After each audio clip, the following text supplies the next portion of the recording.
let's see. So we can do a DO over here. This is one that's already been done for 12, although the adjacent tooth is prepped for another reason. But so you can get an idea as to what the slot preps look like. And then it didn't change this one. So here's your normal class 2 DO. But let's do a DO over here, slot prep. So we're probably not going to include the distal pit. Unfortunately, there's some damage on the adjacent tooth, but we won't worry about that. Then I'll do one on 5, even though it's not quite touching the adjacent tooth.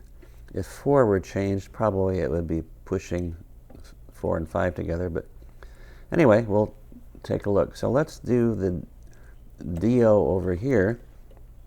So the way we start the DO on an upper molar, typically the conventional design is we always start with the burr right next to the adjacent tooth. In the center of the contact facial-lingually, then we cut out until we have a margin that we know is going to give us some clearance. So far, this is exactly the way we do a typical conventional DO. Nothing new here.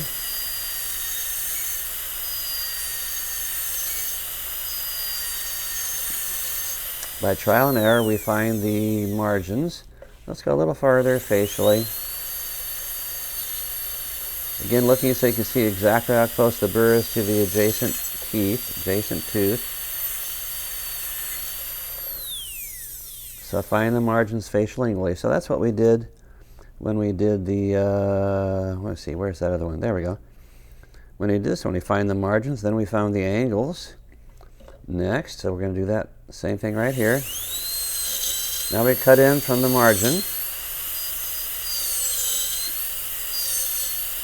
And by trial and error, we get the angle that we want. So if we're going to do amalgam, we want to get a little closer to 90 here, and this a lot closer to 90. It's pretty obtuse right now.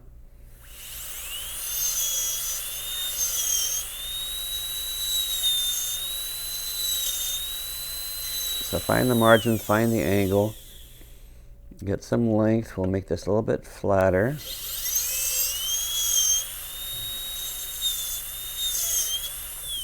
Now, as you know, if we were doing a conventional DO preparation, we would now start here and cut. I'll start here and cut all the way along the distal lingual groove and include both of these pits. That's what we did over here. Okay, but now we're going to do something more conservative because we're assuming there's no decay in the distal pit and no decay in the distal lingual groove. So we're just going to connect the facial lingual walls together.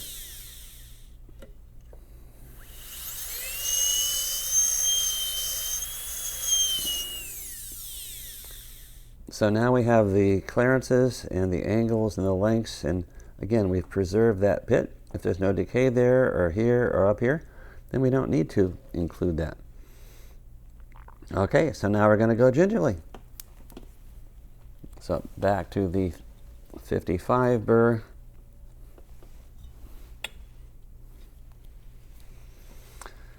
Go gingerly the way we always do. Okay, so put the burr. Now we might go all the way to this wall right here. We might be a little bit more conservative than that. We might have a little bit of a step left, which would basically be the pulpal floor.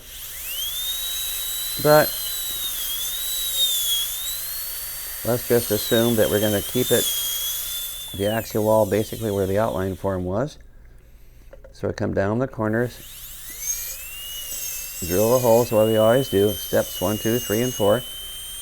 Then get rid of the excess the way we always do. It'd be nice if this burr were a little sharper too, huh? Okay, so do you have another 55 burr? This one's too dull.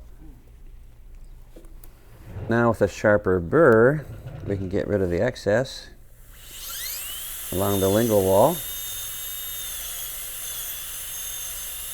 along the facial wall, and then in the middle.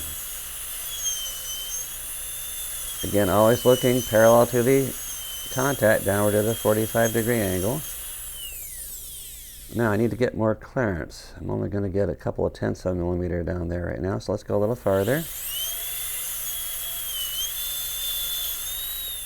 Cut down each corner, cut away from each wall.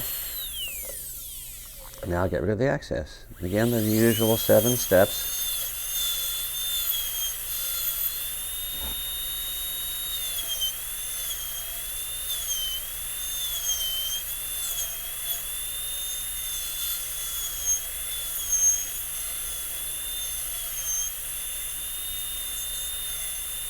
So again, make sure you see how close you are to the adjacent tooth. Now we have some clearance.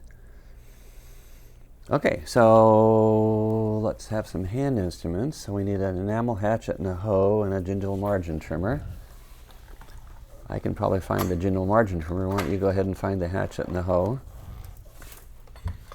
So distal GMT, that's the mesial. So hatchet and the hoe. So turn the patient to the right. Let me clean the mirror up a little bit more. So on the upper left side, if you're right-handed, you can use the hatchet to trim the facial lingual walls.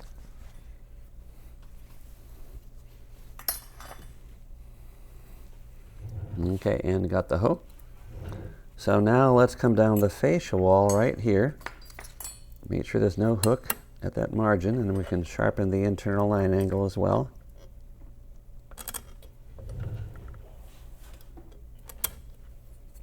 And then down the lingual wall, get a perfect 90-degree angle.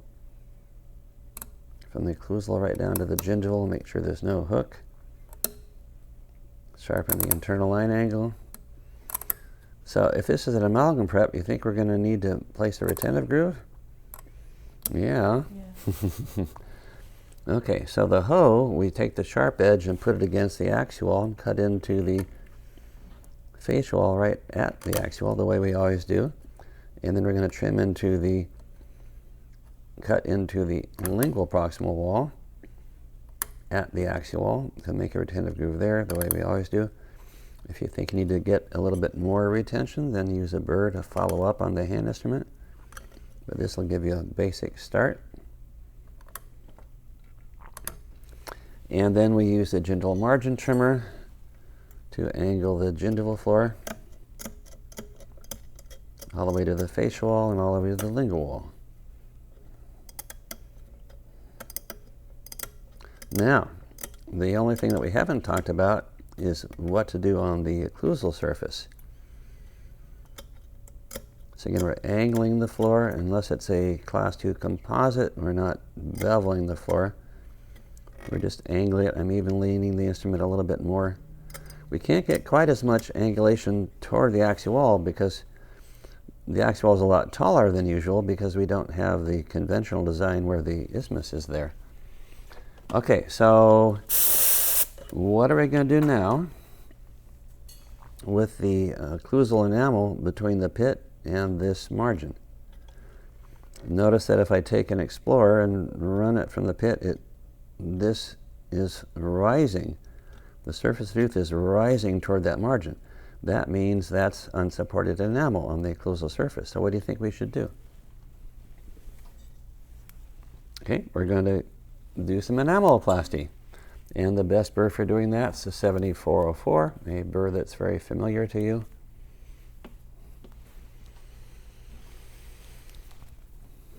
So 7404, we can come in and do just remove the undermined enamel by doing some enameloplasty in that area. You want to have it so the enamel, so that when you have an Explorer in the pit, it slides a little bit downward into the prep. Now, of course, when we do enameloplasty, we're not going to cover this area with the restorative material, in this case amalgam. But, so we bring the margin of the amalgam right to there and we're fine. So again, enameloplasty by definition is outside the prep. So it's not a bevel. It's just a little gentle angulation to get rid of any undermined enamel by polishing it off, basically. Okay, so that's a DO, and very similar to what we've already done for DOs. Just didn't have to include all the occlusal anatomy. But there's a consequence if we have undermined enamel between the pit and the prep. Okay, so we could do the same thing over here.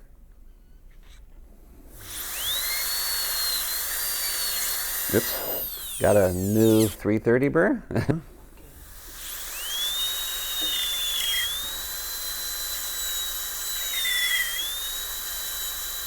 So again, right next to the adjacent tooth. Then we go out, same thing again, find the facial margin, find the lingual margin.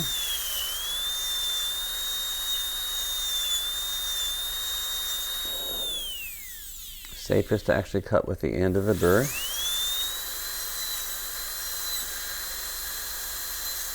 Make sure you see how close you are to the adjacent tooth, because obviously you're going to be very close to the adjacent tooth with the burr. Okay, so that should give us some clearance. So now we're going to, once we have the margin, we're going to cut straight in until we get past where we want to put the axial wall. I could do composite on this one if you wanted to.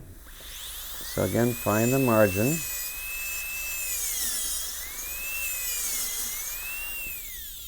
Cut inward past where we want the axial. Keep a little bit of an obtuse angle. Then make a smooth connection, connecting the facial lingual walls together.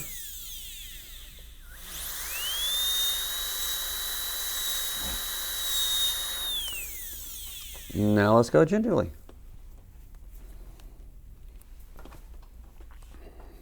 So these are not particularly complex preparations, are they?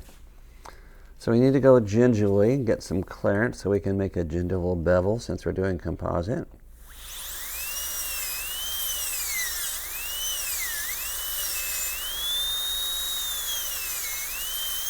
We don't have to go very far gingerly because this is a Kilgore type cutout and the gingival embrasures are really big.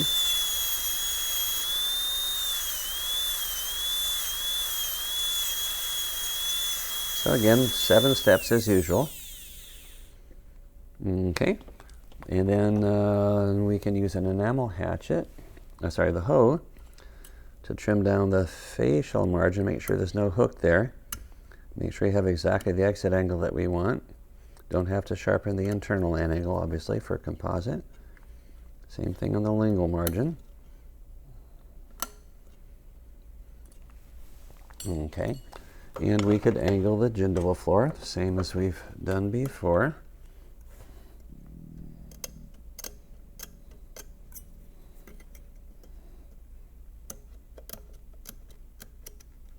Now we're going to make the gingival bevel, just the way we've done before. So this is probably looking pretty familiar. The only thing we didn't do is include the isthmus. So now I'm going to put the burr at the facial wall, cut gingerly right there. And then cut away from that wall toward the middle. We always come down the walls and then cut away from the walls toward the middle. You want to make sure you have a good connection between the bevel and the facial lingual walls.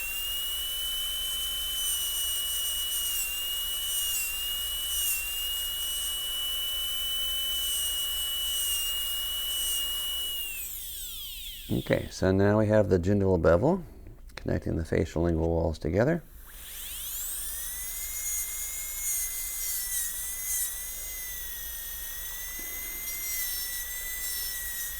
So that's it as far as the Class 2 slot composite, although we still need to be paying attention to whether we have undermined enamel on the occlusal surface, which we talked about before. So between here and here, you see I just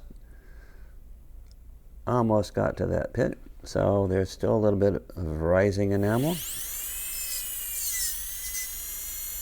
So again, with the burr fairly parallel to the occlusal surface, we'll do some enameloplasty so we have a slope, so no undermined enamel in that area.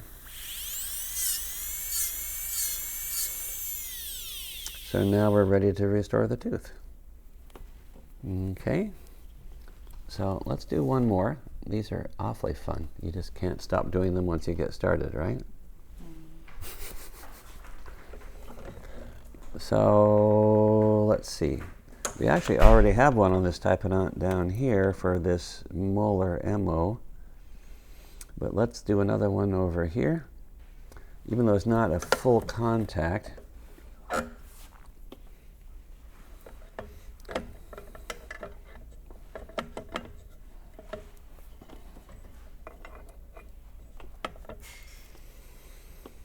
Okay, so again,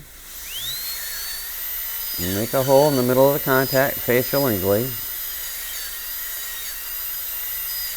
And I made the hole about the depth of the burr, and then move out facially until you get some clearance, probably a little bit more. Then lingually.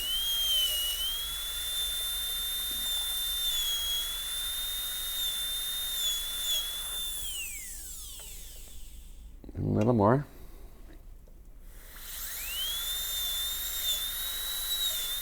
Well, there we go. Okay, I'll have to look at that. Okay, a little more than I wanted to do. Okay, so maybe I should have had that wall a little taller, but anyway. Then we're going to cut in. Let's do an amalgam on this one. Sort of find the margin, cut straight in on both sides. I have no idea what the exit angles are at this point, of course. So they're both pretty obtuse.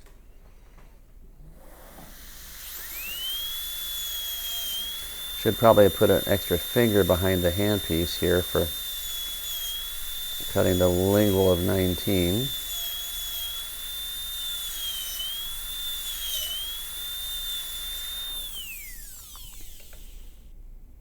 Okay, so it's still both a little bit obtuse, so that would be okay for a composite prep, but let's change them. Get a little closer to 90.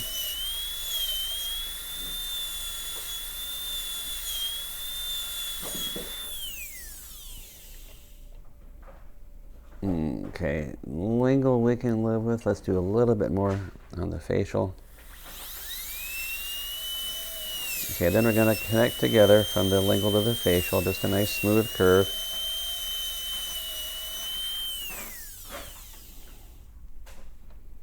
Okay, and then let's go gingerly. Beginning to look sort of familiar, right? Okay, so there's the corner that we've created.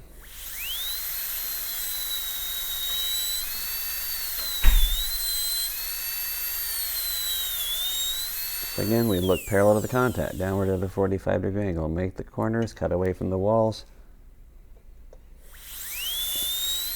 Steps 1, 2, 3, 4, get rid of the excess,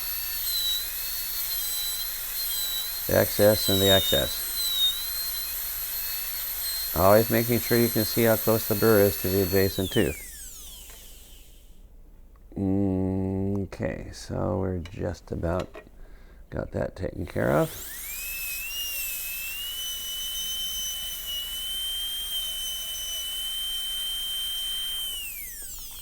So, gingival clearance, let's go a little farther for amalgam. Still a hook on the facial, we'll trim that off with a hand instrument. But yeah, let's get a little bit more. So just a little hole. Cut away from that side, a little hole over here, cut away from this side. Excess, excess, excess. Okay, so now we have a little more gingival clearance. So we're going to use the enamel hatchet. Use the mirror so we know we're cutting the angle that we want. Come down the facial margin all the way down to the gingival. Make sure the instrument is perpendicular to the surface so we can make sure that wall is 90-degree angle. Come down the lingual. Again, looking down the wall in the mirror, and line up the instrument in the mirror so you know you have the right angle. And then we can also sharpen the internal line angles. We're going to sharpen them even more with the hoe so that we can make the retentive grooves. We'll do that in just a minute. So we can use the hoe now, put the sharp edge against the lingual, sharpen the internal line angle, lean the instrument away from the wall so that we're cutting a retentive groove into the wall with the upper corner of the instrument. Same thing as we've done before.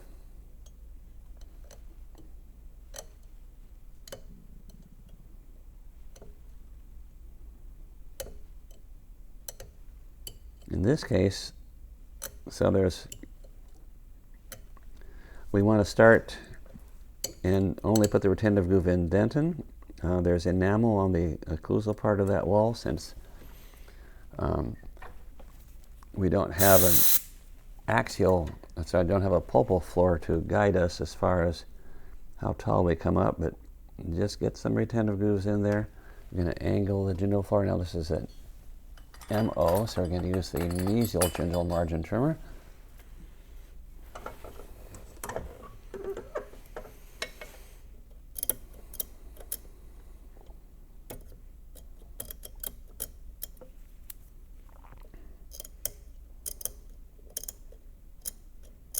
That should give you a nice, clean gingival margin. In a patient, of course, we're just using it to scrape off the undermined enamel that's at the gingival margin. Okay, and now let's check. We have a little bit of enameloplasty that we need to do right there. So again, back to the 7404.